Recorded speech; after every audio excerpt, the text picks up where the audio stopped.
Hello, B. Good to Hi. I'm upright. see you. Good. And I'm sitting behind the control panel over here with Jessica Bechtel, keeping an eye on me. So bear with us as we transition the controls over to me today. Oh boy. Okay. So Well, we'll try not to do anything too fancy. I know.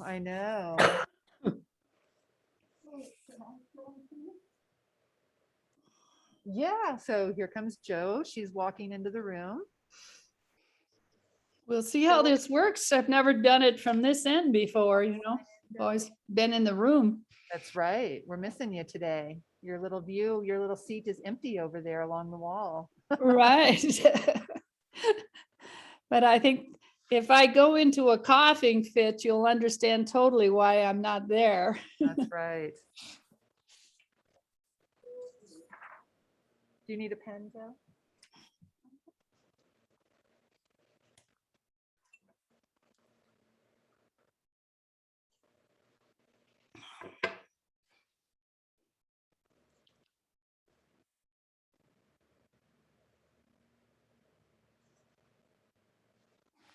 So now I get to see it from the other point of view here. The people in the room are very tiny.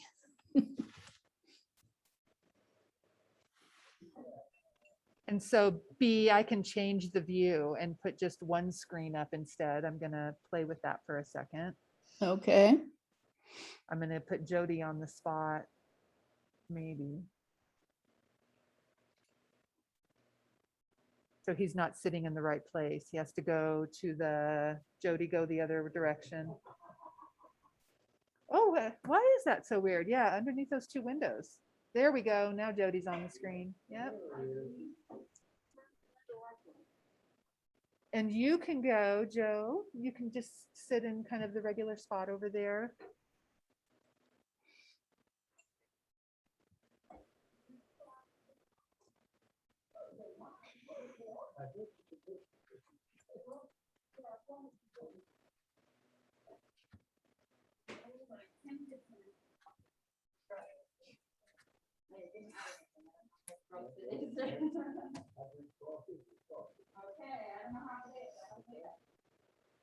And I see both of our speakers are here. So Sarah with her staff and Monica as well. So that's great.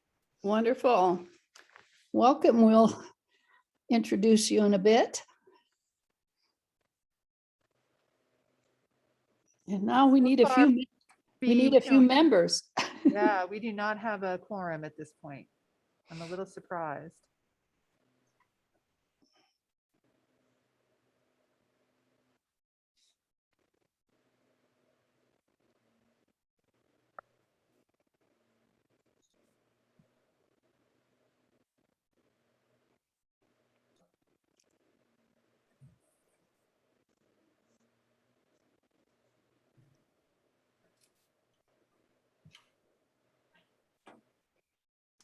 Good morning, Eric. Melissa, we have two different presentations. One about stuff that we're doing right now and some other things that like our program as an overall. Which one would you like us to talk about? I think your program overall would be a Okay. good start, Monica. Good morning, namaste. We're home is here. This is Kim. How can I help you? Kim, you're on I'm speaking good. with us. You might want to mute yourself.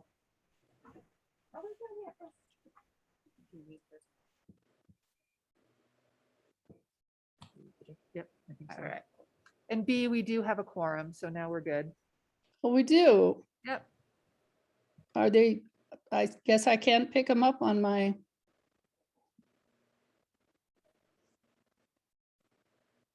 She should be able to. You're just itty bitty because I have this 4-person screen view going on.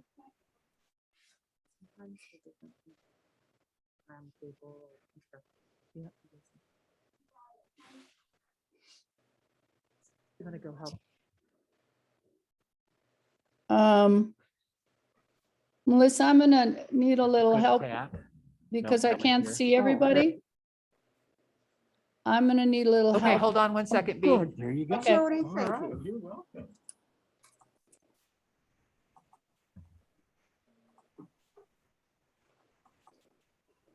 Lonesome in here. Yeah. Oh, here comes Bill. I can hear his voice. I am.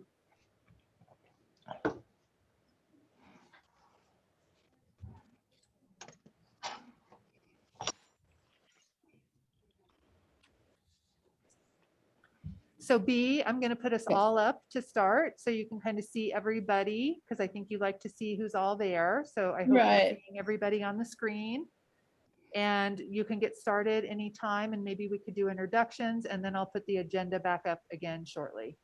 Does that Okay, sound okay? that sounds good. And then I'm just going to need a little help when someone a member wants to speak from, that I can't see. Okay. So I'll if try to you'll help me out with that. Yep. Okay, well, great. Good morning, everyone, and welcome to the Regional Advisory Council, the Area Agency on Aging, our monthly meeting. I'm at home because I've had a really bad cold, and I did not want to come into the office and spread it around to other people. So we'll see how this works. I'm sure it'll work really well, and Melissa will help facilitate along the way. But if a member wants to speak up and I don't notice you, Melissa will try to help me. Otherwise, just speak up and let me know that you'd like to add a comment. Okay, let's do introductions. Let's begin with our members. Here again, sort of, Eric, do you want to say hello? Sure. Good morning, Bea. This is Eric Bidwell. I'm a manager with the Department of Human Services. I work in the adult service area. I oversee the adult cash programs of old age pension and aid to the needy disabled, as well as the long-term care medical programs and the adult protective service program. Thanks, Eric. Jen? Hi, I'm Jen Nemo. I'm with Colorado Community Health Alliance, Region 7 Medicaid program, Colorado's Health First Colorado's Medicaid. Thanks, Jen. Rosemary? Hi, I'm Rosemary Hadamiel, Regional Director for the Alzheimer's Association, and we cover 13 counties, including El Paso and Teller. Okay. And Melissa, those are the only members I can see. So in the Pretty room, sure I'm a member. Kimberly Bryant with Namaste Alzheimer's Center. Okay, and then in the room, we have, I'll let Joe start. Joe Ruth, area agents, RAC, and our outreach committee. And then Bill, if Bill has his microphone on. Yep, I made it in. Bill Bowles from Park County. And then Jody. Good morning, everyone. Jody Barker, AAA Director. and Melissa, do you want to name the other people one by one? Sure, I can help with that. So I'm going to start with our speakers today. Just introducing yourself briefly, Sarah. Good morning. My name is Sarah Lipka. I'm the managing attorney for the Colorado Springs office of Colorado Legal Services. And Amy Keckler. Hi, good morning. I'm Amy. I'm a social worker at Colorado Legal Services. And Monica. My name is Monica Snowbird. I'm the program director for the HACIA Advocate Program. And then Jenny Nihil, which she might be on our phone, so she might not be able to pop on, but if she can, Jenny.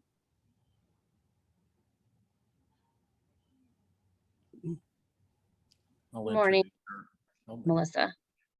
Great. So Jenny is our military fellow here at PPACG AAA until December. Thanks, Jenny. And she's actually answering phones today. Jennifer. Hi, I'm Jennifer, and I work in the Family Caregiver Support Center at the Pikes Peak Area Agency on Aging. And Lauren. Hi, I'm Lauren McCoy. I'm with the Pikes Peak Regional Office of Emergency Management. Welcome, Lauren. And Michelle?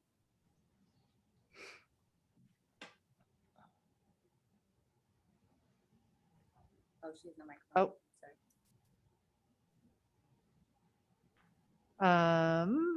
So Michelle Vaca is with Community Dental Health. There she goes. Kathy? Kathy Lowry, Teller Senior Coalition. Right. And Melody? Good morning. This is Melody Dow, Program Services and Contract Administrator with Pikes Peak AAA. And Jenny? Jenny Danner? Good morning. This is Jenny Danner, the Executive Director of the Park County Senior Coalition. Welcome, Jenny. And Scott?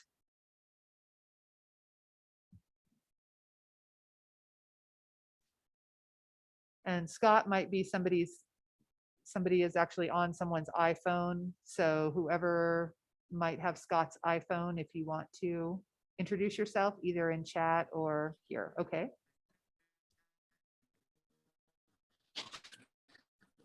Hey there, this is Scott with Next Day Access. Oh, great. Not- Okay. Thank you, Scott. All right. That is everybody in the room, B. And so I'm going to go ahead and pull up our agenda and put us back on kind of the little side view with people. So give me a second while I work on making that happen. Wonderful. And of course, I'm Bee Babbitt and I'm chair of the Regional Advisory Council. So welcome to our members and to our many guests. We're so glad to have you all here with us today. Our first item of business is approval of our agenda. Hey, are there any changes that we need to make in our agenda today? I move acceptance of our agenda. And that's Joe? Am I correct? Yes, I'm sorry. I should have identified myself.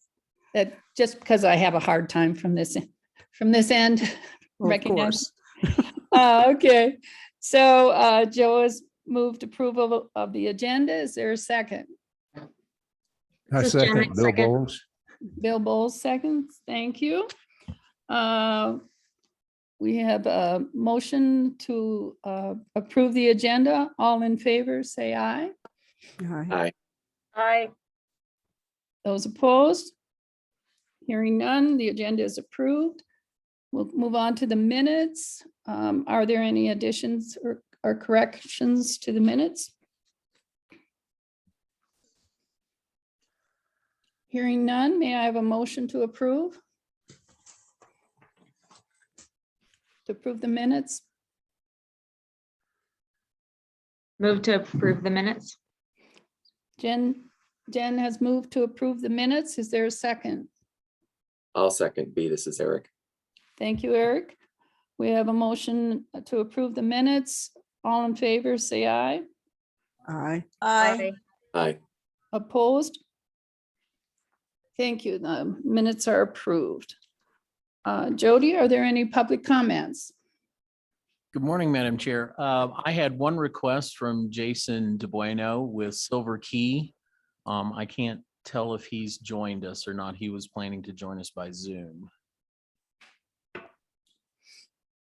Melissa, is I Jason? don't see him yet, but I'll let you guys know if he comes in. I would like to reserve a 3-minute spot for him when he's able to join us, Madam Chair, if that's all right with you. That sounds good. We'll do that. Thank you. Okay, well, let's move on then to our presentations. We're always excited to hear from community members and our providers. And this morning we have Monica Snowbird. So we're looking forward to hearing about your work. Go ahead. And Monica, I've allowed you to share your screen. Okay, I was just asking if you were okay. So don't judge when you see the back of my laptop here, because there's all kinds of open things, so it's not organized. It says I cannot share while someone else is still sharing. Go ahead and try again. Hopefully I got it done. There we go. All right. And are you all able to see all the chaos that is on my computer right now? We can see your PowerPoint. Okay, awesome. And how long do I have to talk? You'll have 30 minutes, so 20 minutes and then 10 minutes for questions. So, Okay. yeah. So as you can see, this is a very long slide, long PowerPoint. I'm going to skip over some of these, but if anybody would like any of this information, I'm happy to send this PowerPoint to you because there's a lot of historical information on there.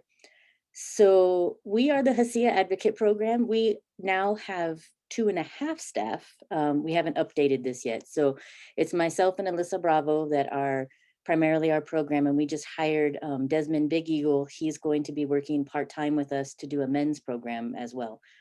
So we'll talk a little bit about that here in a second.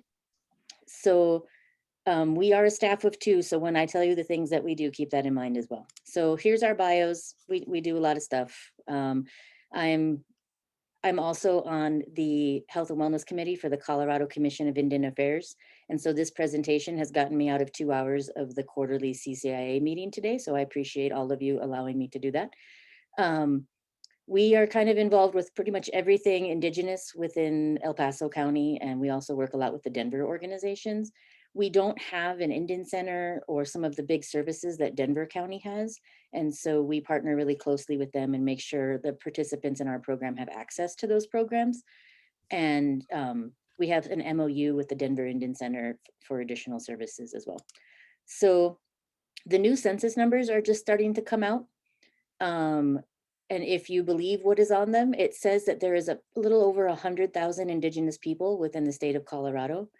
El Paso County is looking on, when you search the database, it's about 20,000 Indigenous people. That look of surprise that Ms. B just had on her face was also the look of surprise I had. I don't think those numbers are that accurate. I think it's a lot of self-identification versus actual tribal members. So, but that's okay. It helps for my grants. So if we want to say 20,000, I can write the grants that say 20,000 and I'm okay with that. But Colorado is definitely one of the states that have over 100,000. So we have 574 sovereign nations in the United States. We have two reservations here in the state of Colorado. We have the Southern Ute and the Ute Mountain Ute, but we have 48 tribes that have legal ties to the state of Colorado. So whenever someone is consulting with anything regarding Indigenous history or Indigenous programs or legislation, they have to consult with those 48 tribes. A lot of people think that all natives live on reservations. Almost 80% of us live off the reservation. So like here in Colorado Springs. And I already skipped, I'm not going in order. So these are the fun statistics that make everyone fairly depressed when we go over these things. More than 4 out of 5 Indigenous women will experience violence within their lifetime. More than half have experienced sexual violence. More than half have experienced physical violence. Almost half have been stalked. And the kicker is the vast majority of that violence is at the hands of a non-native perpetrator.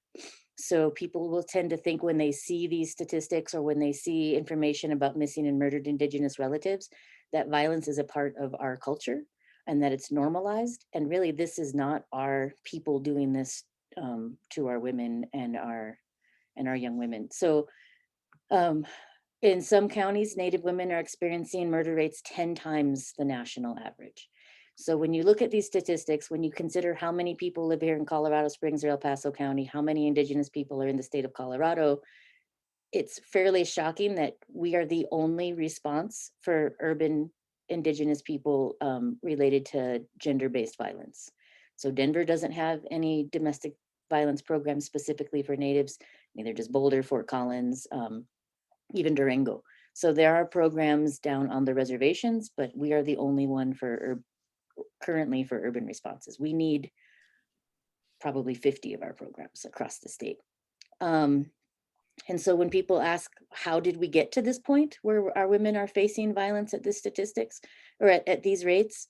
It was very intentional. So if you can, and this is tiny little font, so I'm sorry, it definitely reminds me that I probably need bifocals when I look at this, even on my big screen. But these are some of the laws that went into place that put us kind of to where we are today. So we have the Indian Removal Act.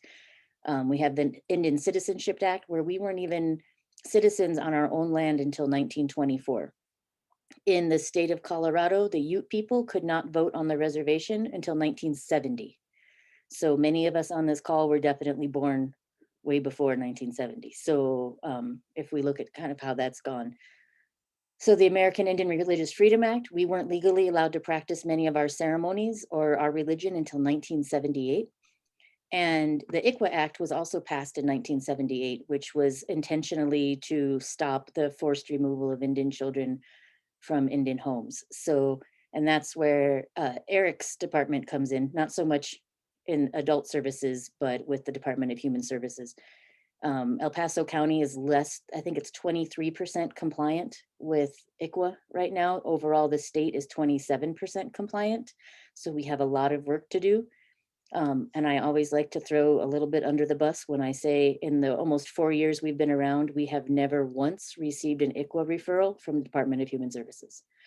So we have ICWA cases that we get referred to from judges and from attorneys, but the actual workers at DHS have never once referred a case to us. They've referred non-natives to us, but our grants are native specific, so we can only work with Indigenous folks. The boarding school area is something that definitely plays into the violence against our people. I'm sure many of you have heard about the bodies that are being found all over the country and all over Canada at the residential boarding schools.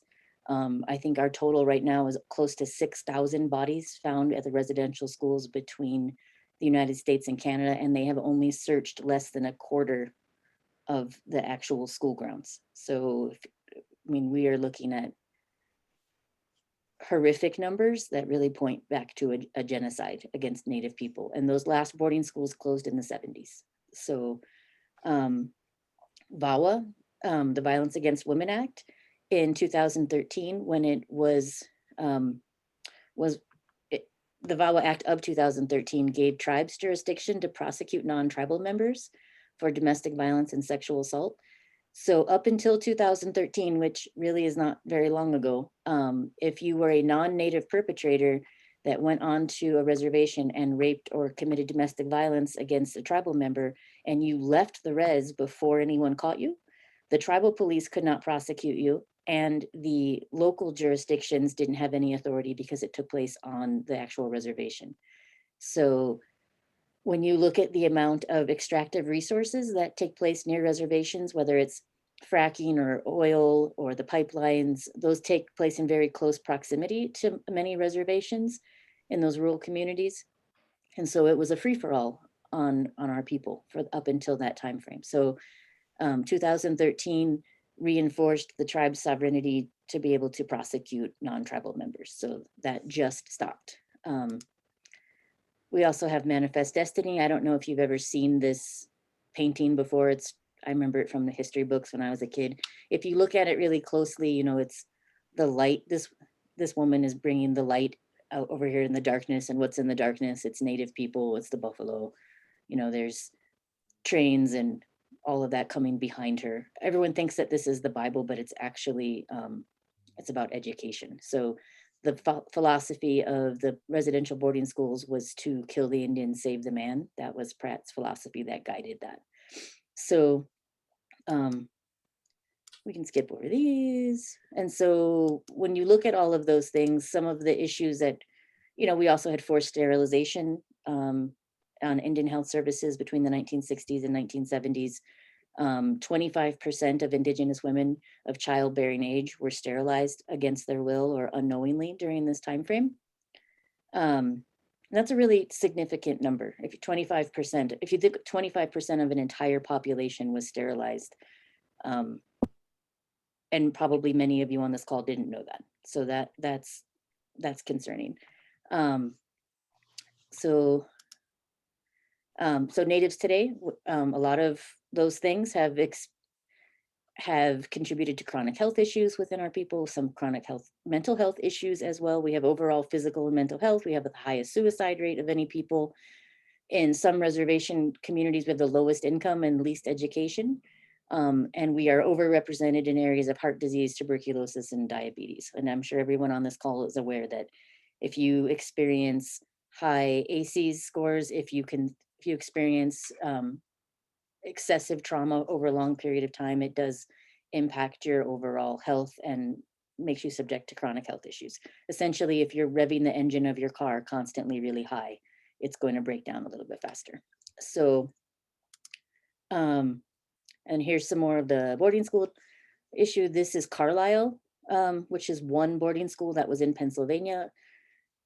By 1926, 83% of all Native school-age children had attended boarding school at some time.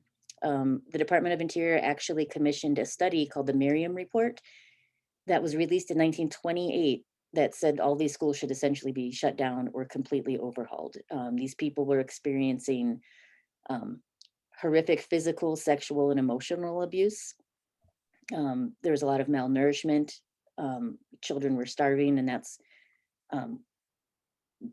so the children that they've been finding were either killed due to violence, or they died because of the poor health conditions that they were forced to live under. But the last boarding school in Canada didn't close until 1996. So, I mean, I have kids born after that, you know, so, or before that. So, so when you look at the, you know, a lot of our grandparents, our grandmas, aunties, uncles were all raised their formative years in these boarding school situations. So if, you know, where do you learn to nurture? Where do you learn to parent? So if you are experiencing this level of violence on a constant basis and this level of abuse, it comes forward in future generations. And so understand, when you work with Indigenous populations, you have to understand boarding school trauma and generational trauma. So, and I think that's the end of the sad, like depressing slides that we have here. So, like I said, we are a Native specific program. So we, because we are a small staff, our capacity is fairly limited. So we only work with Indigenous population here. We have a fairly small caseload right now. We only have about 52 people on our caseload at the moment in El Paso County. We also tried to get an elder abuse grant, Eric, but we couldn't identify enough elders to justify the grant funding. So we worked with APS quite a bit, and they're just, everybody's like, oh, I had one like 3 years ago. I'm like, do you still have his number? Have him call us. So we just couldn't justify the numbers. And, you know, that could be a positive thing that our elders locally are not experiencing that violence, or that it's just completely unreported, which statistically we know it's most likely just unreported. But we don't have a limit on how long ago you had to experience any of this sort of gender-based violence. So we have people who are actively fleeing domestic violence right now that we're helping to prepare them for. And then we have other people who are still dealing with the trauma from a situation that happened 15, 20 years ago. So we have no time limits on our program.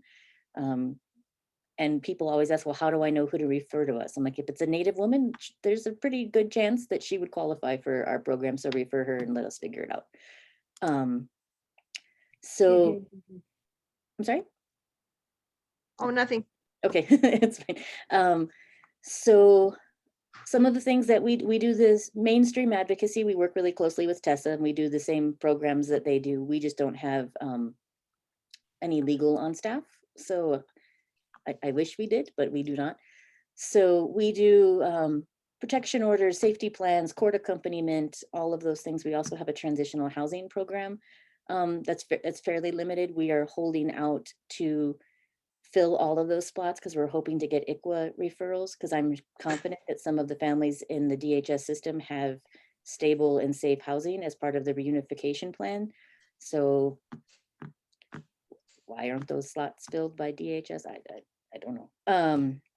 So we also work to create a sister space. So how would you respond if it was your sister or your best friend or your relative in an intimate partner violence or gender-based violence situation? And that's how we respond. So we have pretty intensive one-on-one advocacy. Our boundaries are a little more blurry than I think other programs. Sometimes that's good, sometimes maybe not so much. But we, like everyone in our program, has probably been to my house. Many of them have probably spent the night at my house because we don't have enough women's shelters in our county. So, I mean, what are you gonna do? So if I got a couch, I got a couch. So we also started when Melissa's amazing program was taken over by Tessa and then shut down, which was a way for survivors to get access to professional clothing, resume building, schools, job placement. That was a huge barrier for many of our survivors. And so I took the office that I'm supposed to have as the program director, which is just silly. There's 2 of us. Why do I need a separate office? So we turned that office into my sister's closet, and it's stocked full of court appropriate clothes. We used to say professional clothes, but professional is very subjective in what donations we get. So like we got a candy apple red Lycra bodysuit one time, you know, because that's professional for somebody. So now we have a little room. It's set up like this, what this top picture is. They can go in there and try on clothes, pick whatever they want. We don't really have limits on what they can take, just because we have a lot of stuff. So it's like, please take more so that I can get it. We can move some of these things out. We also take Indigenous jewelry. As a general rule, Native women like bling. You know, we always have our big earrings and our beadwork. And so we take donations of that, and we have a pretty significant selection of that we can, when someone goes to court, they can take something, or when they get a new job, they can come in and get beadwork if they would like for that. We also work really closely with the Food to Power and a few other food pantries across the city. But we were starting to identify that people might need food at 2 o'clock on a Saturday, 2 o'clock in the morning on a Saturday, and we couldn't access that. So we started our own little tiny food pantry here in the office. And we also have feminine hygiene, some diapers, personal hygiene items as well. We do, our participants identified that they didn't like the parenting classes that were available to them in El Paso County. I mean, and if you've attended any of them, I mean, they're not wrong, you know. So we got certified to facilitate the positive Indian parenting class and the nurturing parenting program with the Native specific curriculum. And both of those classes are available for free and for our program participants, and they're both accepted by Department of Human Services and the 4th Judicial District as far as mandated parenting classes. We do financial literacy classes. We've had 3 women in our program go from homelessness, secondary to domestic violence, to home ownership. With our current housing market, I would say that's probably where that number is going to end, is at those 3. I don't know that we're working with some lenders to try to figure out ways to help some of our survivors get into home ownership. But right now at this market, if I didn't already own a house, I don't think I would be getting one either. So we do women's groups. We don't do warm handoffs. We actually go with our participants to all of the referrals that we make. So we have, one of, I think, our strengths is that we have a really solid relationship with the majority of providers in our community. So if someone needs a resource that we don't have, we know exactly where to get it. We vet everybody. So there are some organizations we will absolutely not work with. And then there are some organizations that we work with almost on a daily basis. We do a lot of cultural based services.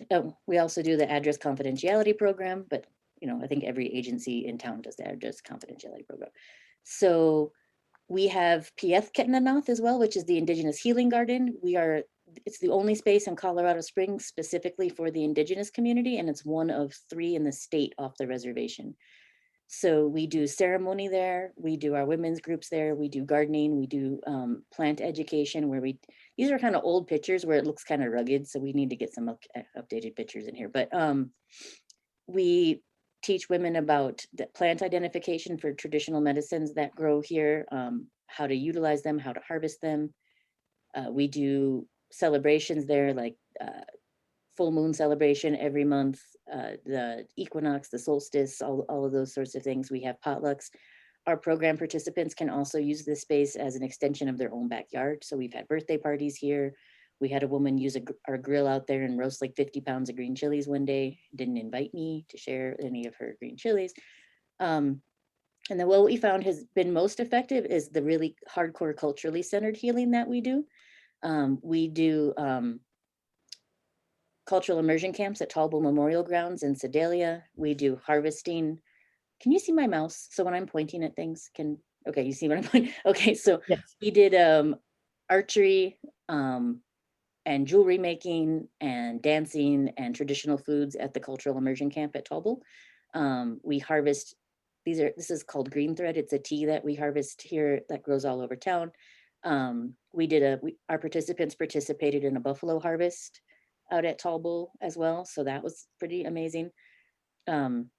This is our full moon celebrations. We've also started a women's hand drum group that our women were able to perform as the keynote at the Colorado Advocacy and Action Conference. So these were all survivors that were able to perform at that conference.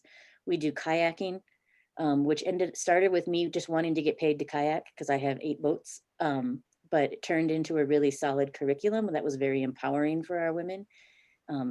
Many survivors are told that they aren't capable of things, their self-esteem is broken down. And so we put these women on a boat, get them comfortable, then we take them up to the big reservoirs like 11 Mile and Rampart, and turn them loose on the lakes. And we teach water songs, we do water teachings from our different communities.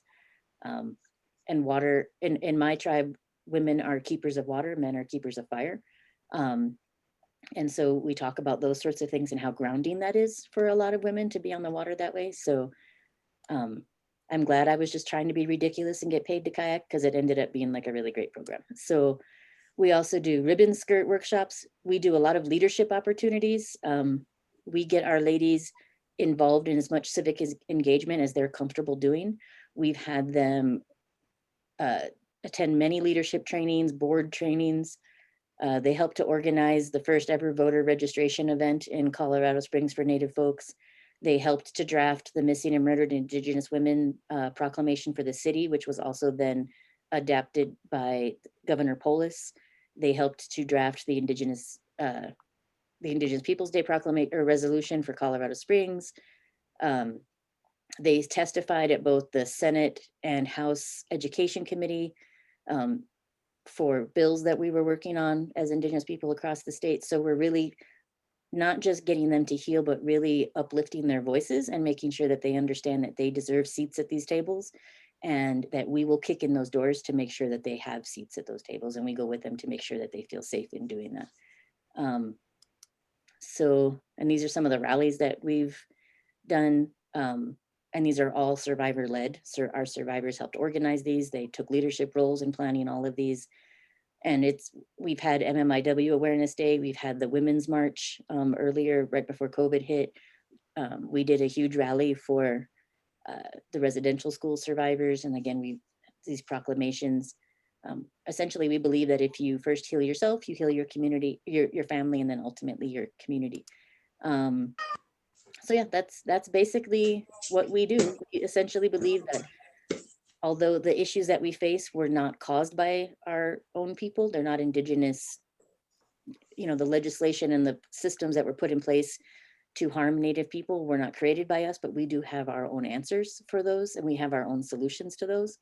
And that's where we very firmly believe that Native-led organizations with culturally centered and land-based teachings are the best way for healing.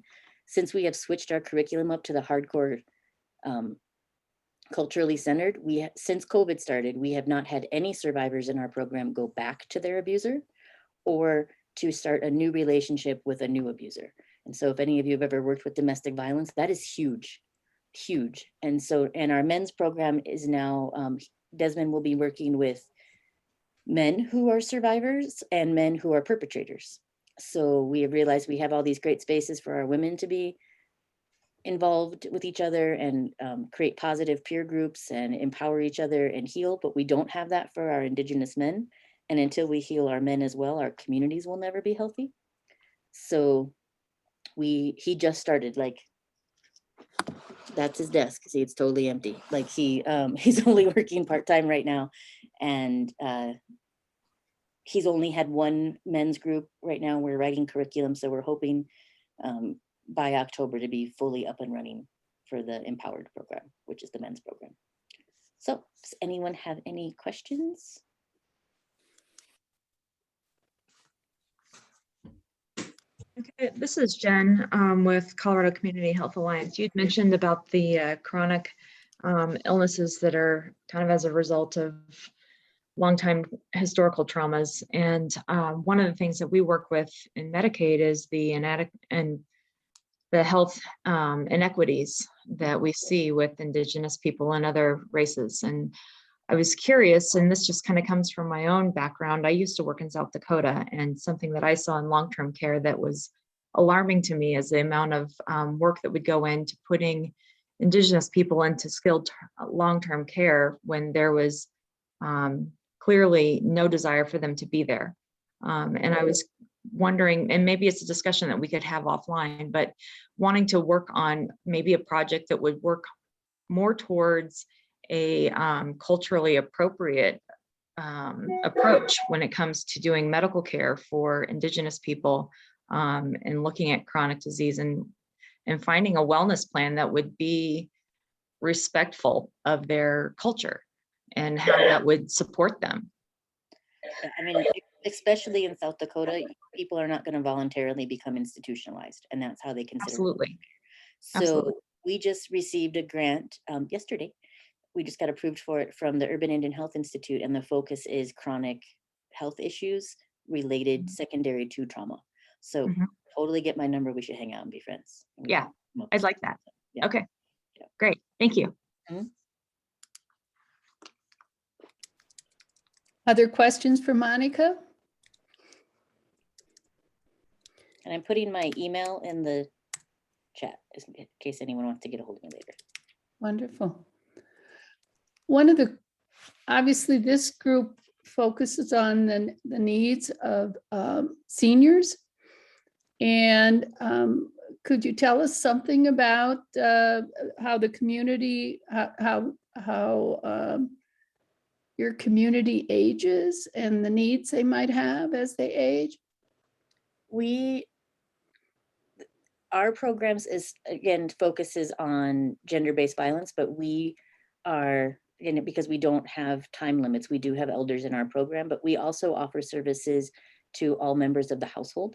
So a lot of times we will have multiple generations in the same house. So we'll have grandma, grandpa, elderly uncles. And in our culture, if it, like a lot of times the way we look at family, like we don't have great uncles, great aunties, those are grandmas and grandpas. We don't have second and third degree cousins, they're just cousins or siblings. So we have a lot of extended family all living together. So we are, as a community, we have also the Pikes Peak Indigenous Women's Alliance, which is a program affiliated with HACIA, but it is a little bit separate, where we do food drives for our elders. One of the programs of the Empowered program is to hunt and fish so that we are able to provide for our community elders.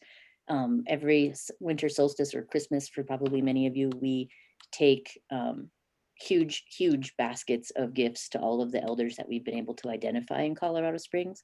One of the problems is we don't have a lot of Indigenous elders here. A lot of times once people retire, they go home.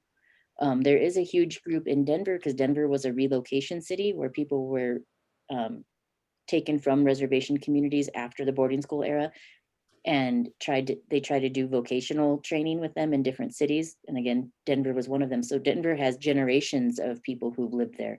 We don't have that here in the Springs. We have a handful of elders here. We have a lot of non-native people who claim that they're Indigenous elders, but they're not, like they have no tribal affiliation whatsoever. And so we work really hard to, for lack of a better phrase, hunt down our elders and like bring them in. We're like, I saw grandma at Walmart today, and you get all excited and you like, here, call me, and so we're ridiculous like that. So we hoard grandmas and grandpas here in Colorado Springs. So whenever, we make sure that people have rides to Indian Health Services in Denver. We did a hardcore push to get all of our elders vaccinated. We organized transportation to get them all. And we're a DV program. Like that's clearly not within our scope of work, but still, like if, our elders need vaccinated, so let's make that happen. So we are really trying hard to also develop some mentor programs because our elders have an amazing amount of knowledge. And so in our grant that we just wrote, I wrote in to actually be able to pay cultural knowledge keepers to come in and work with the women in our program. So we can pay an honorarium for that experience that our elders are bringing. So, you know, we have a lot of health issues with our young people, and that's just compounded in our elders. And so how do we really get back to a pre-colonial health, you know, like the way we eat, the way we exercise, our level of physical activity. We're very removed from all of those things from a cultural standpoint. So we're trying really hard to reconnect. Like at our garden, we wanted to identify all of the plants in as many Indigenous languages as we could. I only know one, so that's the only, I labeled everything that way. And then we realized like some of the Ute people who are first language speakers don't have plant recognition. They don't have that. And the ones who know plants aren't first language speakers, and so they don't know the names. And so we ran into that as well.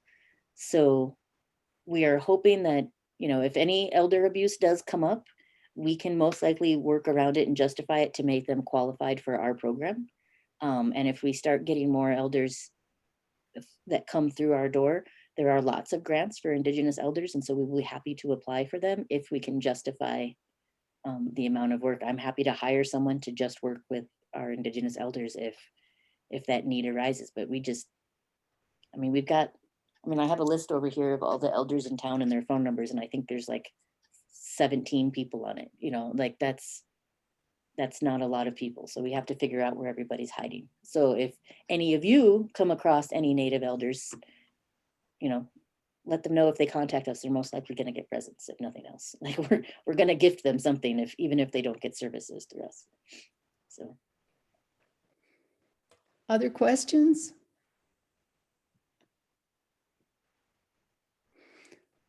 You know, we also have Park and Teller County represented here, and I'm just wondering, do you reach out to them or do they reach out to you? I don't think we work with Park County at all. That's Teller County. We've had some people from our program move up to Teller County. And so if you ask my grant funders, we do not do services in Teller County, but we do services in Teller County. So if someone comes in and they move, we keep them to wherever it is they go. So I know we have one elder specifically in Teller County that we're working with because his daughter was in our program and she moved in with him. So we work with the whole family. So my name is Chris Larson. I'm actually representing Park County. Do you not work with Park County just because there hasn't been the opportunity to? I guess kind of from a perspective, our Human Services Department here is pretty good. We have a lot of elders in our what would be seniors in our Park County. From perspective of, it sounds like you guys are a one-stop shop for a lot of things outside of your DV status. If indeed there is a possibility of connecting some elders with Park County, is that available? You're far. So I have an old Outback, you know, like that's been our basically like why we aren't working with there, just capacity wise. I'm on call 24/7. So to do that in Teller County or Park County just really isn't feasible. If you have an actual Indigenous elder in Park County, like what towns are all in Park County? Oh gosh, there is Grant, there is Shawnee, there is Pine Junction, there is Bailey. There's a little bit of Jefferson. So there's there's a few little towns in there. If you have actual Native people that need services, I would, have them give us a call. One of the things, Nancy Ray's in Hartzell. I see that. And she does some elder outreach as well. Someone put in the chat that Nancy Ray's, so Hartzell's Park County. Yeah, that's far. Between Nancy and myself, we could probably tag team if there were folks, but I think part of the problem is also what counts as Indigenous. So in my head, anyone from the tip of North America to the tip of South America is Indigenous, but for grants, that's not how it works. Right. So it has to be, I would love And it irritates me to no end that I can't work with Indigenous people from Central and South America. But at the same time, our grants are for Native people. So you don't necessarily have to be a enrolled member of one of the 574 tribes, but you have to have some sort of affiliation. So you Okay. have to have, so that, and Nancy's really open about that. Like anyone who says I'm Native, Nancy will work with you. We can't do that because of our grants. So, Right. but we can always tag team. So I don't know if you know Nancy Ray, but I'm happy to put her contact info. in I her know email. of her, yes, but don't know her personally. All right, Well, thank you for the information. I appreciate that. Yeah, I'll put her contact in there real quick. for you. Thanks. Well, thank you so much, Monica, for your sharing this important information. We'd love to have your PowerPoint. I think that we could all learn a lot by reading it in more detail. And I hope you'll stay connected to the AAA, and in any way we can collaborate would be wonderful. We love y'all. So yeah, you're not getting rid of us. So. Okay, that sounds great. Thank you. Well, let's go on then to the presentation by Colorado Legal Services. Sarah Lipka? Me. Hi, that was a wonderful presentation, Monica. Thank you for that. I also have Amy Keckler here with me. She's our new social worker. Thanks to you guys for supporting us and getting our first social worker for the program. Do you want me to, we have a PowerPoint. Can I? Sure, Sarah, go ahead and put it up. You should be able to share your screen. Dokie. Thank you. I will. Let's see here. Can you see this? Yes, we can. Okay. Let me see if I can get this to start. Okay, there we go. Our PowerPoint slide is not as long, but we'll fill in each. That was a really good PowerPoint. Okay, so Colorado Legal Services is a nonprofit. Let me see if I can. Oh, how do I? Well, let me. Oops. Okay, there we go. So we are a private nonprofit 501c3. Our mission statement is to provide high quality civil legal services in the pursuit of justice for as many low-income persons and members of vulnerable populations throughout Colorado as possible. And vulnerable populations would include seniors, of course. I really take our mission statement to heart. I read it in all of our job interviews. I give a copy to new staff when they start. And I think our mission statement shows that we are trying to do really good, high quality legal work. We don't have enough attorneys to represent everyone that needs our assistance, but we do try to triage to provide access to basic necessities and really help those who would really have a hard time representing themselves in court. Those are our goals. We've been growing a lot lately, which is wonderful. So right now we have statewide 74 attorneys and 45 paralegals located in 13 different offices. Here's a map that shows where all of our offices are. So the Colorado Springs office serves El Paso, Teller, Lincoln. We share Fremont with the Pueblo office, and then Park and Chaffee and Custer Lake. We share with Gina Baitlon, who is an attorney in Salida. She has a one-person office. She's the front desk, secretary, paralegal, attorney. She does it all. So we share those areas with her. Colorado Legal Services has been around in different forms since 1925. So we're getting close to our 100-year anniversary. In 1999, 3 different agencies merged to form Colorado Legal Services. So you might know of us as Pikes Peak Legal Aid or Rural Legal Aid, Rio Grande Legal Aid, but we've merged in the 90s. We have a nonprofit board. So we have attorneys on there, and we always have financially eligible individuals on the board as well.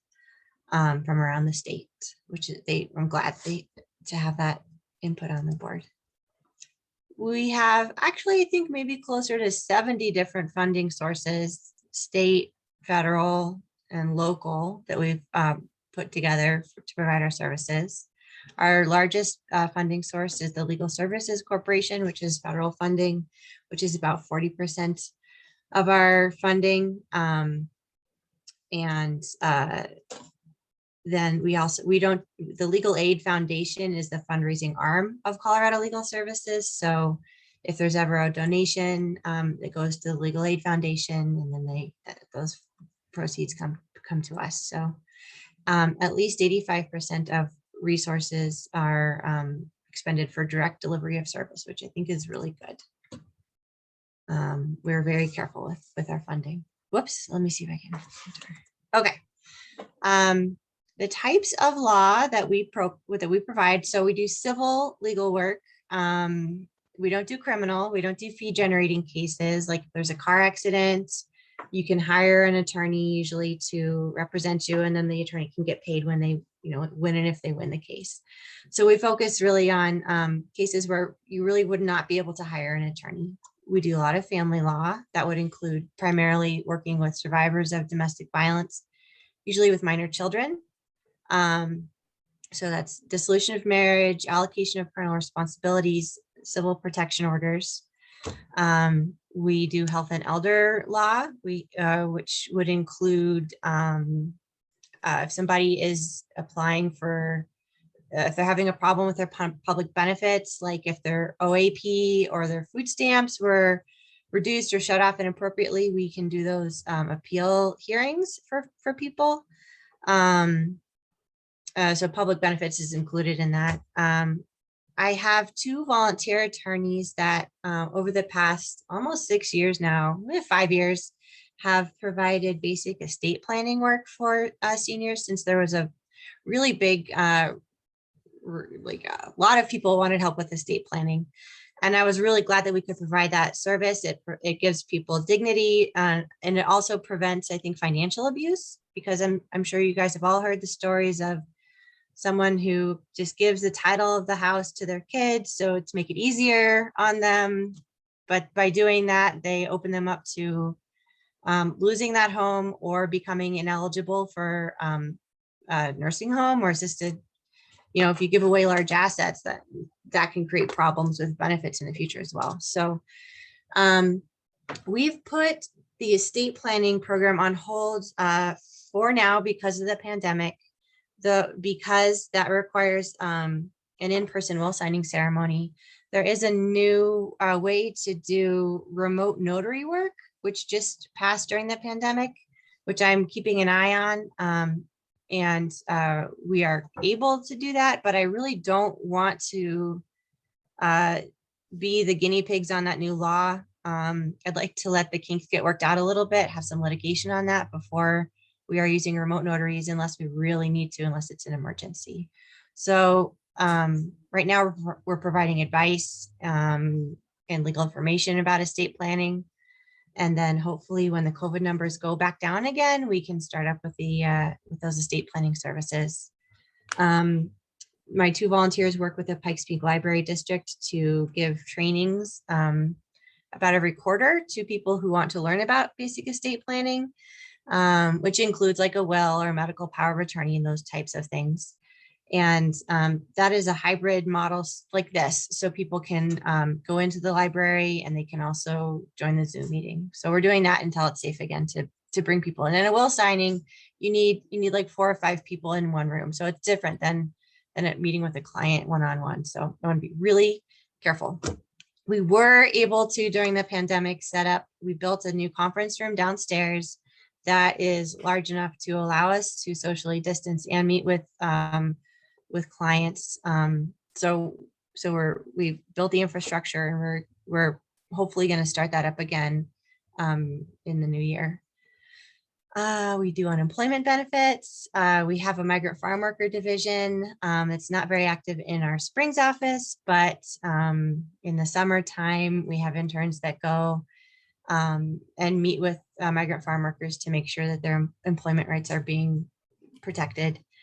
We do a lot of landlord tenant, and for these past few years, for the first time, the need for help with eviction defense is higher than the calls we're getting for help with family law, and that's amazing to me.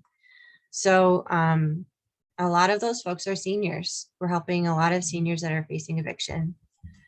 We can also help with utilities and consumer work. So that could be if somebody's being sued, we can let them know their rights regarding debt collectors.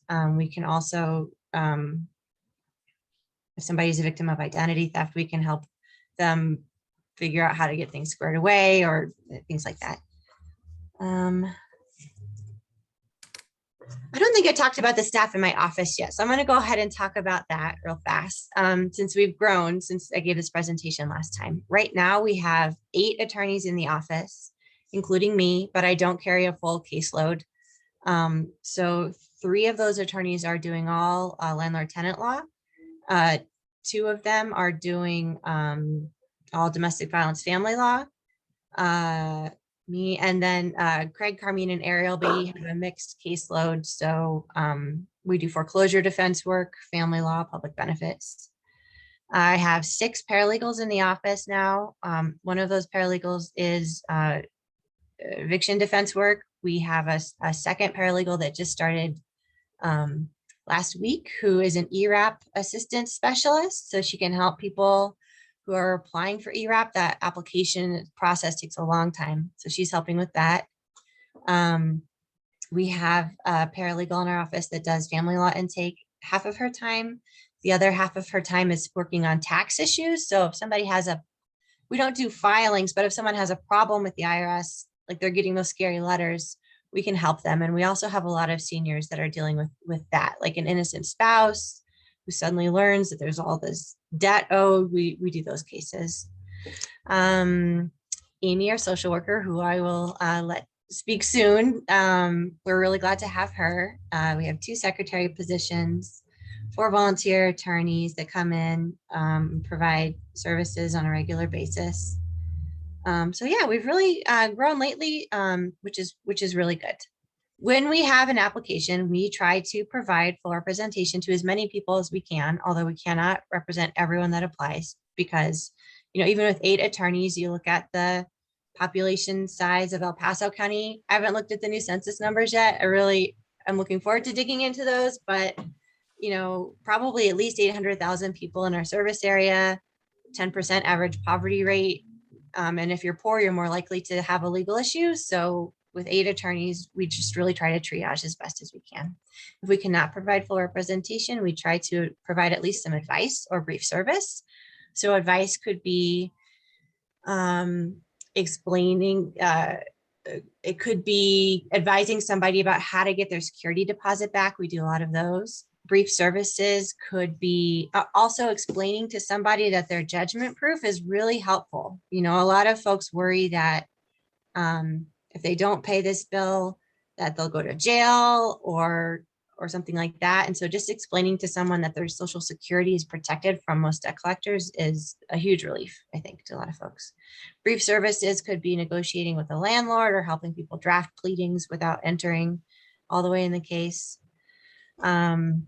We provide assistance in county court, district court, administrative hearings, federal court, and appeals as necessary. We don't usually do appeals unless we were doing the trial level of the case because when we do the trial, we know what happened and it's harder to get caught up at the appeal stage.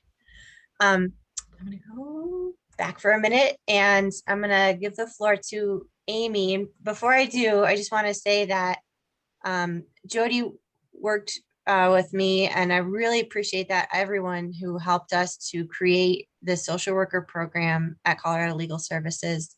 The Springs office is the first office in CLS to hire a social worker. We've been very thoughtful in the way that we set up this program. We hired a consultant to help us set it up. We wanted to make sure that we did, we implemented best practices. So we reached out to a lot of legal aids around the nation and other nonprofits, legal nonprofits that have social workers to make sure that we were setting something up for success. And so we took a long time to set it up so that we could set it up the right way. And now it is going, and Amy's our first social worker. So thank you again for your support. And Amy, I give the floor to you. All right. So like Sarah said, my name is Amy. I began back in July. So we're almost at 3 full months of having a social worker on board. There's kind of 3 different roles that I'm playing so far in the office. I'm doing case management with clients. So as long as a client is receiving services with an attorney, whether it's advice or full representation, then I am bound into the attorney-client privilege, meaning that my role as a social worker here is a bit unique, and I am not a mandated reporter anymore. And so it creates a different sense of trust. It's you can kind of see the relief on a couple of clients' faces when we tell them that while you're working with the attorney, you're working with me in that same confidentiality as well. So I'm providing some case management for clients, and for others, I'm doing just brief services myself, referrals to meet whatever cited needs the client brings to the table. And then I've done some crisis intervention. And so we've had a couple situations where clients have gone into a crisis mode while working with the attorney in the office, in court, whatnot. I'm able to come in and try and de-escalate and try and understand what's going on with the client and find a way to provide the services needed to reassure or establish some sense of security and stability. So it's helpful for the attorney. We're able to de-escalate, focus again on the legal issue at hand, but then also I'm working with the client outside of just that one legal matter too, and helping them find stability in their life. Case management has been different for each client so far. So I'm working with seniors specifically in El Paso, in Fremont, and in Teller counties. And so I listen in on what the legal issue at hand is, but then I'm doing my own full social work intake and trying to get demographic information, family information, background information to understand where the client's coming from and to really assess what kind of services can help best meet their needs. And so each client I'm working with is bringing a different situation to the table, and each client's case management services is then unique to them. So like I said, we're almost 3 months in. I have had a little over 25 clients in these 3 months, which I think is pretty impressive, honestly. I mean, we're still trying to work out the kinks of how to best use this program to help the attorneys on staff, but especially our clients that are coming in. And so the only restrictions with the grant funding right now are age, being 60 and older and living within one of our 3 counties. So it's creating a lot of opportunities to see where we can best serve with this program. So I've brought 2 client examples. They're both real cases that have happened so far. And I have changed the name, so don't worry, she's not really Jane. But the first example is more of a brief intervention. I worked with Jane. She came here because her landlord had served her with an eviction notice for a failure to pay rent. Jane had explained that she moved into her apartment last year with her husband, and then he was fatally killed in a car accident 5 months after they moved in. Without her husband's income, Jane was unable to afford the rent on her own, and she had slowly been falling behind. So Jane was assigned an attorney, as well as me. Jane and myself were able to contact a local nonprofit who agreed to pay her past rent, along with 5 whole months of future rent, which is absolutely amazing. Her attorney was able to negotiate with the landlord and request that the eviction process be halted while the financial assistance process was completed. As some of you may know, the ERAP and some of the other rental assistance programs, the money doesn't come through right away, and some of our landlords aren't willing to kind of slow down and comply with the process. And so it was awesome that our attorney was able to halt the eviction. And then we were able to finalize and get that rental assistance while she can remain in the home for 5 more months and apply for income-based housing options. And so we had gotten her on some wait lists for some senior-based, income-based housing. And so we were able to give her a little bit of a peace of mind the ability to make a savings plan over the next 5 months and start preparing for a move and a big change in lifestyle in the coming future. So it completely eased the immediate stress and created time to process and plan. So that was a quick intervention, but it was a great story. And then the second case, if you don't mind, next slide, thank you. This is Alice. Alice contacted us for help with an IRS matter. She owes a large sum of money after finding out that her ex-husband withdrew money from her teacher pension last year before she was eligible. She lives on a fixed income and is separated from her husband, and she has never lived alone before. She is overwhelmed by the collection process, and she's very worried that her assets will be seized, leaving her with nothing. She was connected with me alongside the tax attorney, and after speaking with me, she admitted that she suffers from depression and she's feeling very down. She expressed concerns for her mental health, for her housing stability, and for her ability to afford her basic needs. She said she often does not want to wake up in the morning. So through case management, Alice and myself have been able to establish plans for some mental health services, which she admitted she is open to starting and knows that she's in need of. We've identified some low-cost food access programs to help save money where possible. We have applied for Medicaid for her, and we are seeking some affordable housing options for her, which, as you all know, the housing market here is absolutely insane. And so that's quite a process, trying to find something that she can afford. But by creating plans to reduce the outside stress, Alice is able to focus on her IRS legal matter and make plans for a better future. And next slide. And that's Sarah's contact information. So thank you, guys. Thank you. Does anyone have any questions? I do a little bit. My name is Chris Larson. I'm with Park County. As far as qualifying someone with case management and inclusive of it being legal services, how do you make that distinction, being case management and social work really is a different venue, has a different application than legal services? So how do you do that within the context of Colorado legal services? I wasn't privy to when it was getting set up at the time. So I'm just curious, how do y'all make the distinction?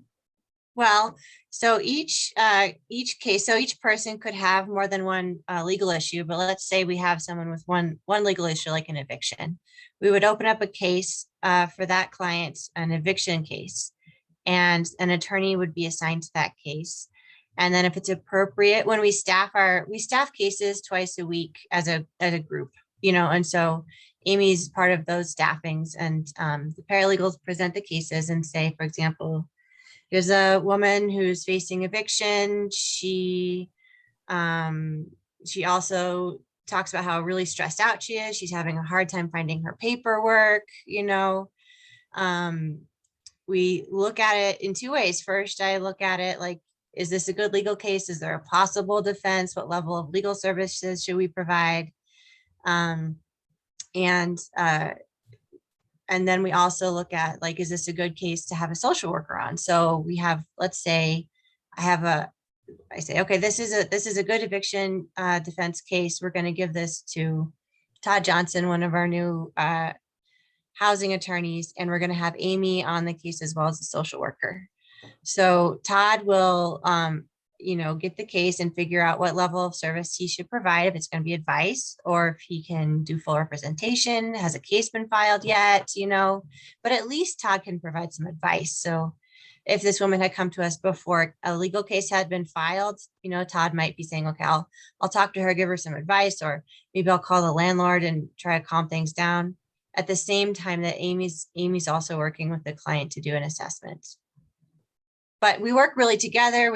All the notes go into the same file, like an electronic file, so that the social worker and the lawyer can know like what they're each doing and work together. Does that answer the question? It does. I mean, I'm really just curious, as I'm actually studying to be a case manager actively of simulating clients. So from the perspective of how you distinguish case management services from your legal services in regard to how you pay for it, how it's assessed. So I think it's wonderful. I mean, talk about a perfect built-in clientele base. I mean, obviously they're going to have a lot of issues. They're already in need with legal issues. It's the assumption is there's always going to be something else, especially Yeah. if it's housing. But I think it's wonderful. So I was just curious about how you distinguish that, how it is paid for within an organization that's specific to legal services. Yes. That's what I was curious about. And that made me a question you can answer offline. I just was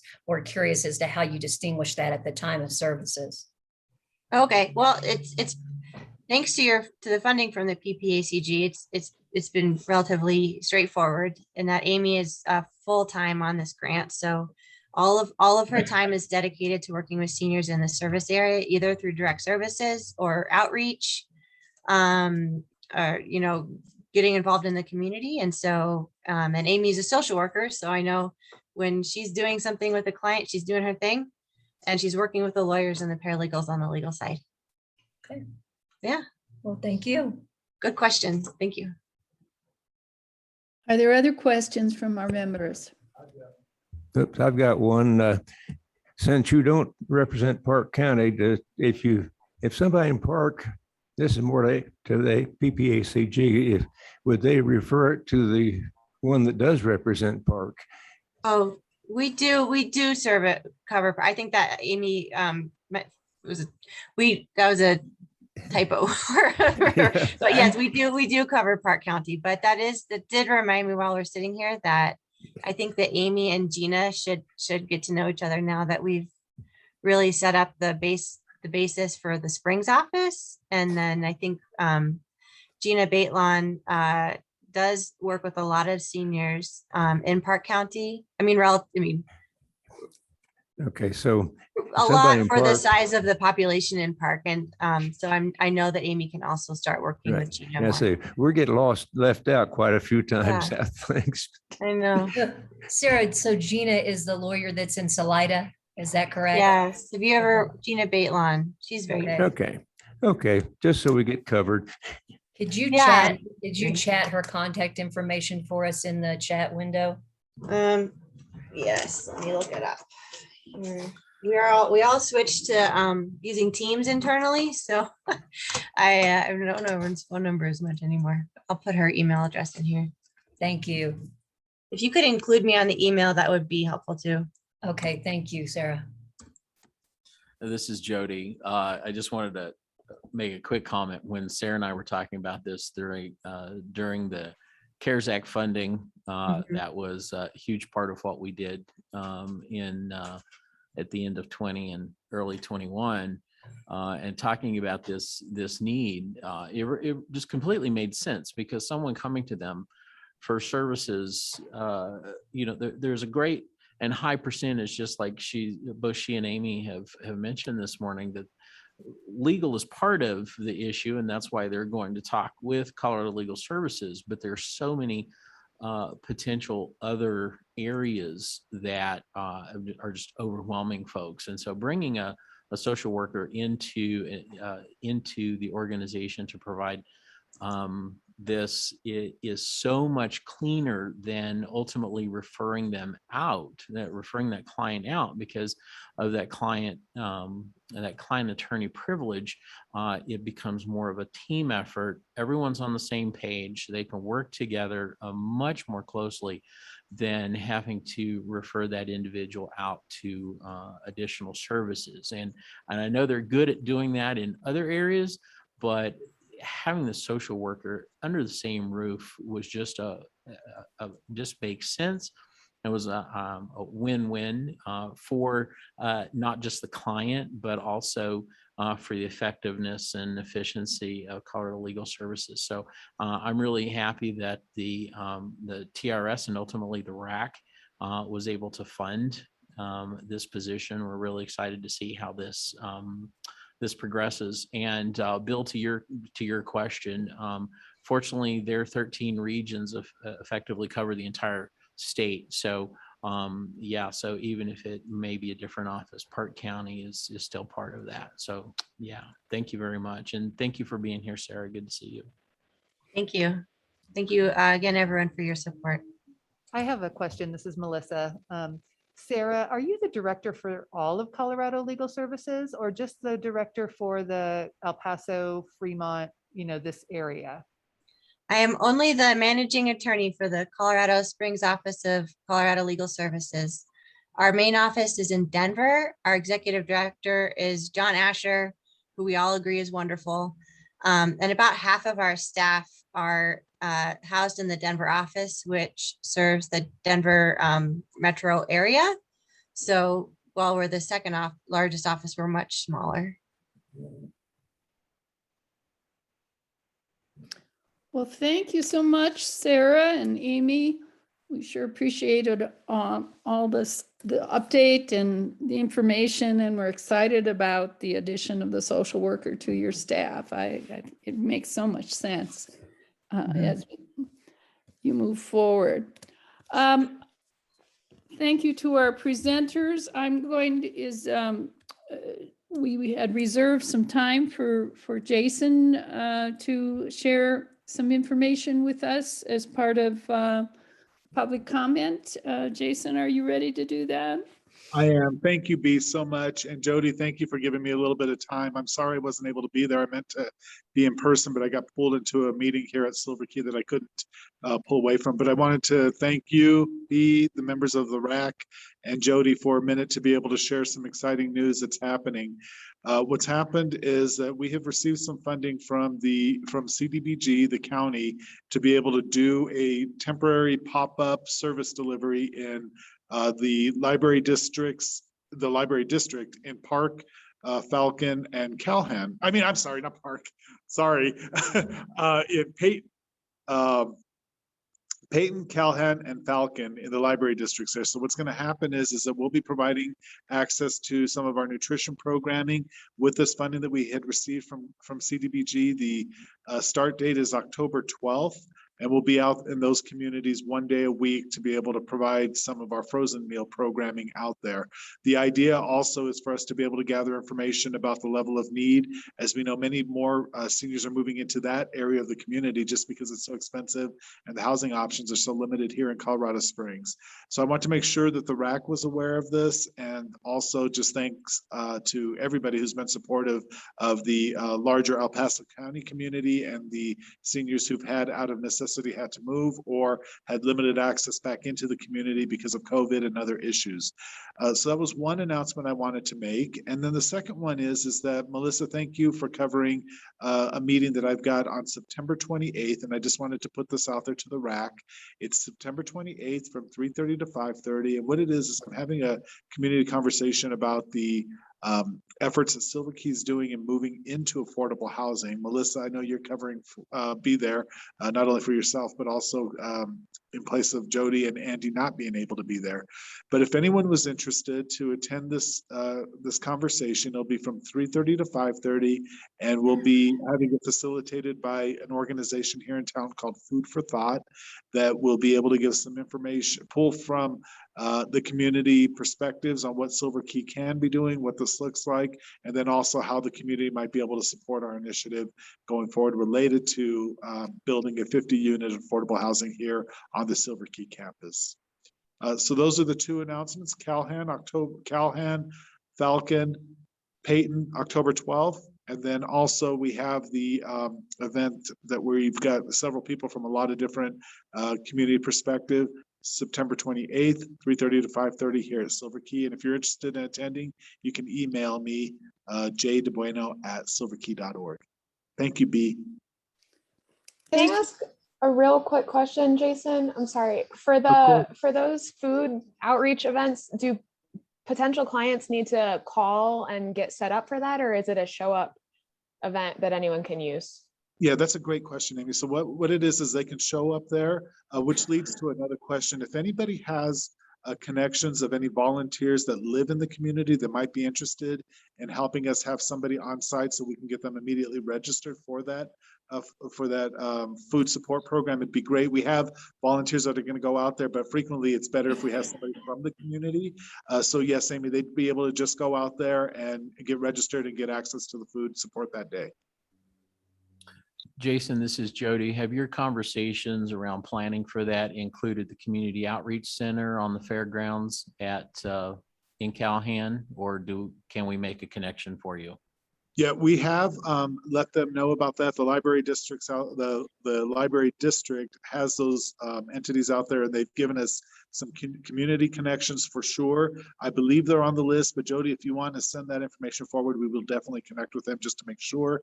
But again, the library gave us a list of all the different community partners that they are in connection with. Great, thank you. We're happy to do that. This is Chris Larson from Park County. Again, I need to offer an apology to Sarah and Amy. I am the chair of the TRS committee, and I have had COVID and I've been very ill and hospitalized, and I still have a very foggy brain. And when I said that I was not privy to that information, I'm sitting here looking at my TRS notes, and sure enough, it says on there that it was for a social worker. So please forgive my statement of that. I'm actually a little embarrassed, but I was totally aware, but just slipped my mind. So please forgive me for that. It's okay. I really hope you feel better. Thank you. I'm definitely on the mend. I forgot to also mention that we're part of the 4th Judicial District Access to Justice Committee, and our annual Legal Resource Day is coming up. So we put the flyer, that's a virtual event, but if you have anyone that there's legal trainings, and you can call a lawyer for free legal advice that day. So if you could share that with your clients, that would be appreciated. Okay, well, thank you, Jason, and Sarah for that additional information. We're going to move on to our agenda. We have membership. Marilyn Bradish, do you have any information to share? So Marilyn is on her way to Portugal, so she's not with us today. And I don't know if there's a whole lot more to update on that right now. We did do the outreach over the weekend at the powwow. Marilyn Massey was there, so I don't know if Marilyn wants to make a comment about what that was like and sharing information with individuals at the powwow. We were also at Colorado Legal Services. Mary Kep was at that event, but Mary had a doctor's appointment, so she's not on the rack. But if Marilyn wanted to share a little bit about the powwow and just outreach efforts. That'd be great. Thanks for giving me the opportunity. Excuse me. I really enjoyed it. It was wonderful to meet the people that were in the booth next to us, which is the, I'm not sure how to pronounce it. Is it Tasia? That just gave us the presentation. And I wished I'd taken some of their brochures now, because I have a friend that works with Indian affairs in North Dakota. Anyway, it was an excellent opportunity for me to have my first experience at interacting and telling people, sharing with people the opportunities that I've had and the great experiences I've had to be involved in the community issues. We talked to quite a few people, and they stopped and they listened, which was terrific. But it was a great experience, and I think we did some good, because there were at least 15 people that we talked to that stopped voluntarily and were willing to listen and took away information to share with others. Thank you. Thanks, Marilyn. Okay, Jen, you have some information on the Strategic Review Committee? Yes, we had to revise our meeting date to the 30th of September. So the calendar invite was reflected for that change. So if you have not accepted or declined that, please update your calendars. If you've not seen that come out, I'll resend an update on that at the conclusion of our meeting today. So thank you. Thanks, Jen. Can I interrupt for just a second? I have to leave for a doctor's appointment. I did want to make a quick announcement that we are having the 9 Health Fair again this year in Bailey at our high school auditorium again. It is listed on their website about the date. It's sometime in October, but I did want to share that with you. That's something we're very proud of, that they're pulling little old Bailey in again for a 9 Health Fair. And I wanted to announce that before I had to leave and say it's really good to see everybody. And I will touch base with everybody again later. And Sarah and Amy and Monica, thank you very much for your presentations. Thank you, Chris. Thanks, B. Bye, everybody. Okay, Jody, do you have your director's report? Yes, good morning. Good morning. Thank you very much, Bea and Melissa, for covering me last month. I appreciated the time away. And so just wanted to share a few things. You got to be introduced to Jenny, our military fellow. She'll be with us for about 3 months, shadowing staff, and primarily Melissa. She guides her through.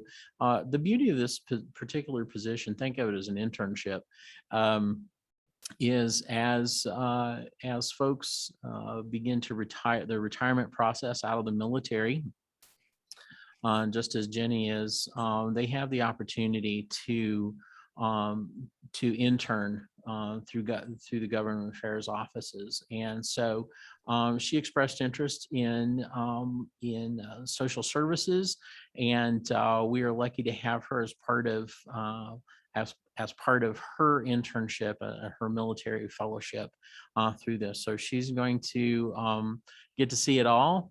She'll have time with every single staff member. And as Melissa mentioned this morning, and I know Jenny's face right now looks really familiar. She's actually on the phones this morning. So she'll get to experience a little bit of everything. So another big welcome to Jenny for being with us and choosing us. So that feels really special. We've been chosen. So thank you very much for your time with us, Jenny. We have another intern with her Family Caregiver Support Center who will be with us through the school year. That's through May. And her name is Darlene Truesdell. So if you should be in the building and encounter her, just know that she's with us as an internship for her social work schooling. And so working directly with Kent Matthews and Jennifer. So Jennifer Horn. In a future meeting, we may be able to introduce her in person. So as for services, as you know, we're on the very beginning of our new fiscal year, and the TRS did another fantastic job in getting those funds distributed. As was mentioned by Melissa on my behalf last month, we do have several funding packages that are part of the emergency funding at the state and federal level. Again, coming our way. We have several coming that we know they're coming, but we don't yet have specific timelines and the specific scope of work for those usage. However, there is one that we expect as part of ARPA funds, that which is the American Rescue Plan Act. Those are divided up around the nation based on which federal department they're coming from. And so you will hear ARPA funds, ARPA funds, ARPA funds.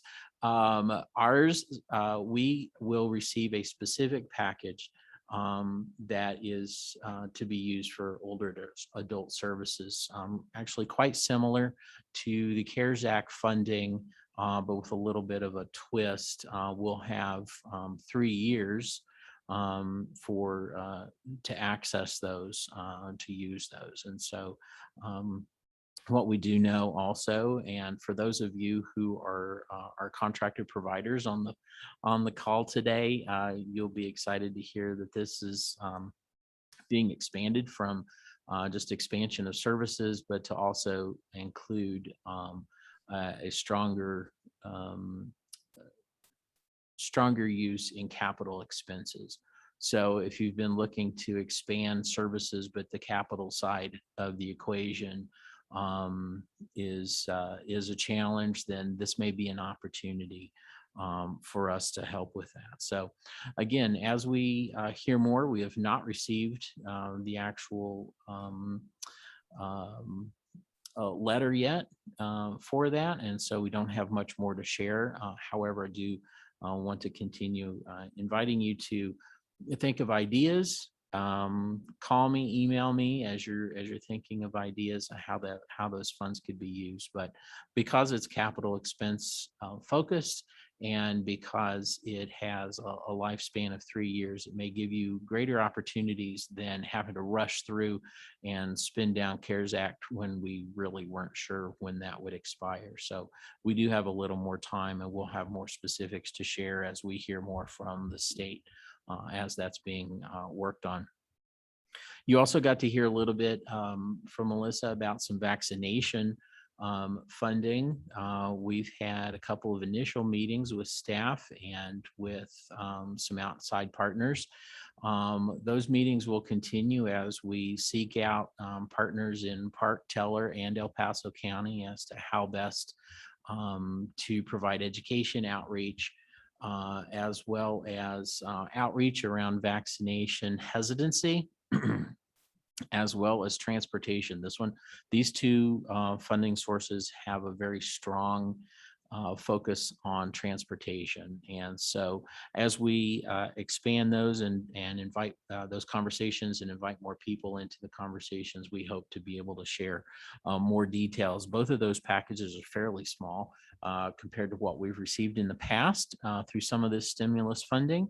And it's a little late to the ball game, frankly, because those primary vaccination efforts have really passed, but it's still with us. And so we're looking at opportunities around boosters involving as well as involving opportunities where we may be able to provide vaccinations in the homes for homebound folks. So a lot still in the process on that. We're up to our eyeballs in the details right now. And it's as we hear more, we will be sharing those with the network as well as with RAC.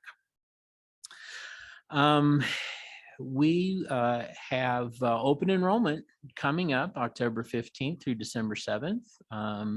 We as a staff are going to be kind of mixing it up a little bit. I guess that's a good way to say it. Last year, because our doors were closed, but services never stopped, we had to handle open enrollment in a very different way than we ever have before. However, some of the silver linings is that we learned a lot in the process. We learned what worked and what worked really well. And so we're going to be incorporating those, even though our doors are open now. We are going to be incorporating much of that process that we learned last year and that we went through last year into how we serve the community this year for open enrollment. So if you are a provider or RAC member who happens to say, hey, don't forget open enrollment, the very next thing out of your mouth would be to give that individual our phone number. We will continue to triage cases. Sometimes that's taken care of in that very first, their answers are taken care of in that triage call. It may require setting up an appointment either by phone, Zoom, or in person with very specific materials to bring to that meeting. But we found through the triage process last year during open enrollment that we were able to serve our clients much more effectively, much more efficiently, and save them a lot of time as well. So if someone comes through our door, they will receive that same message. We will have someone contact them, triage their situation, and determine how best to provide those support services, especially around open enrollment. I do want to clarify that we are not going to be available for walk-up, waiting your turn. For those of you who have been in the building prior to COVID for open enrollments, sometimes it's been a sea of people that you had to wade through to get into into your appointment or here into the meeting rooms. We are working to avoid that, to save time for our clients and ultimately help them to be more efficient in their appointments and get those questions answered around open enrollment. So that's October 15th to December 7th. One last thing that I will share, and I believe Jenny is still on the phone, so we're going to use her name here for just a moment. Jenny Danner is the Executive Director at Park County Senior Coalition. TRS and RAC members recall that 3 funding cycles ago, Park County Senior Coalition through the course of their funding process, effectively handed over the homemaker voucher program to the AAA, and I'm really proud of the staff. I was on the rack at the time, and so some of you members who have been around for a while probably recall this conversation with our previous AAA director. But the AAA staff here, along with Invita, took on the home care voucher program and made it work. And it was, to not put too fine a point on it, it was dropped in the AAA staff's laps. They did a fantastic job in standing up that program, making sure that folks had services, and have continued to do that now for the last 2.5 years. Jenny, in her role, well, let me back up. As you know, Joyce took on the interim executive director. She asked for the program back. We made recommendations that we not rush back into that, to give her time to handle the transition of Park County Senior Coalition. Now, Jenny, as the new executive director, asked the same thing in this funding process, and what we came to was a mid-year transfer of that program. So this is an update just to let you know that we've begun those conversations. We are beginning the training to hand that program back to Park County Senior Coalition. Just as many of you know, with other services, there is a lot to be said for a service that resides, the management and the operation of a service that resides right in that county. I feel sometimes that some counties have challenges that that we in urban areas may not recognize right away. And I know that if you live in that rural area and you are managing that program, you have a boots on the ground reality that I might not, that my staff might not.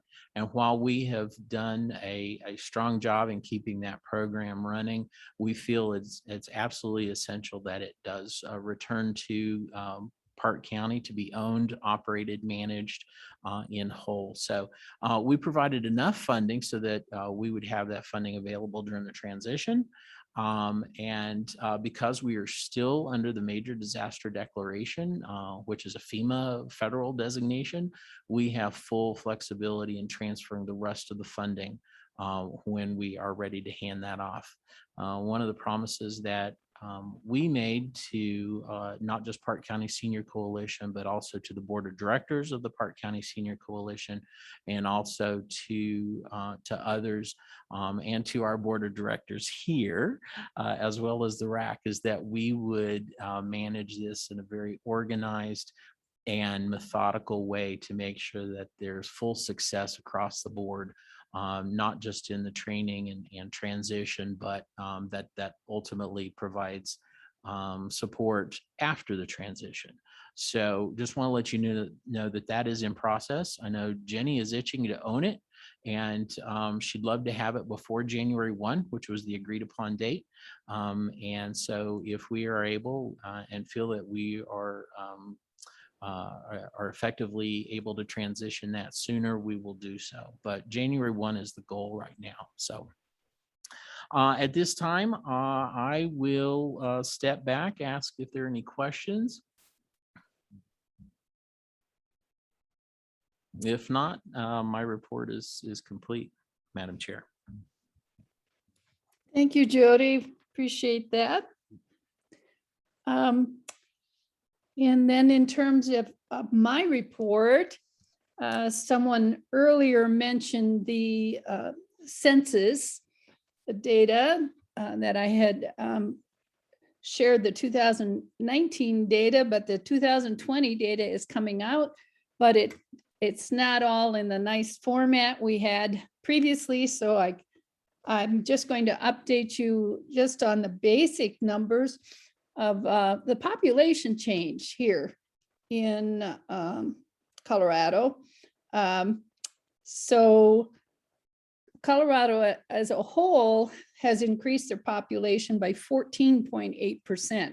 So as you've probably heard in the news, we are growing. And so we are now, as a state, up to 5.7 million people. El Paso County is growing faster than the state as a whole. We've grown at a 17.4% rate. And we have now 730,000 plus people in our county. And I was thinking about what someone talked about earlier about a 10% poverty rate, gives you some idea of the number of people that the legal people are serving. Park County has a 7.3% growth rate over the last 10 years, and they are up to 17,390 population. And then Teller County, 5.8% growth rate. They're up to 24,710 individuals. So that just gives us some idea of hopefully in the near future, they'll break that down in terms of our seniors. And so we'll get a better handle on those numbers as well. Just thought I'd bring that to you. The only other information I wanted to share is Melissa and I attended the Hispanic Business Community Fundraiser.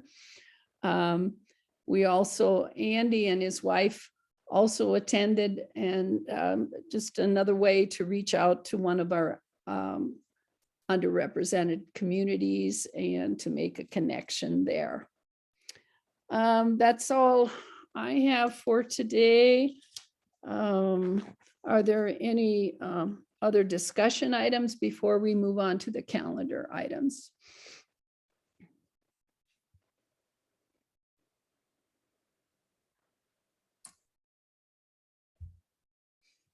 Hearing none, I think we'll just mention our calendar items. Our next meeting is Thursday, October 28th. It'll be once again hybrid, and I really realize that given my cold and everything, it was certainly nice to have this, still available as a means of being able to participate and in this particular meeting. Our RAC Executive Committee meeting is the first Tuesday, and that's totally online. Any other, I noticed a couple people were putting some events in the chat. Does anybody want to mention those specifically for our Rosemary? Hi, B. Rosemary with the Alzheimer's Association, also a RAC committee member. Just wanted to invite everybody out to our walk to end Alzheimer's. It is October 2nd at 10 a.m. We ask that everybody register in advance just so that we're keeping down that kind of interaction and one-on-one interaction and, stuff moving back and forth. And it's very important that we raise funds for education and support and research, because in the past we have been, so last year we were announcing that there was over 5 million people with Alzheimer's in the US, and now the numbers are over 6 million. So in just that short of time, the numbers have increased. So it really is imperative. So thank you. And I'll just add, we will have a AAA table at the Walk to End Alzheimer's. And if anyone wants to come and hang out at that table as well, you're welcome to join me there too. So keep that in mind. Thanks, Rosemary. Thank you. Any other events we should know about? I forgot to mention that we're at the courthouse 3 mornings a week to help tenants file answers. Tuesday, Wednesday, Thursday, 8:30 to noon. if they're getting evicted. Good to know. We get those phone calls. Well, thank you, everyone. Thank you to our members. Thank you to our guests and to our presenters. Sure appreciate everyone's activity on behalf of our seniors and look forward to seeing you next month. Thanks a lot. With that, I will ask for a motion to adjourn the meeting. Well, I guess we don't need that. The chair is.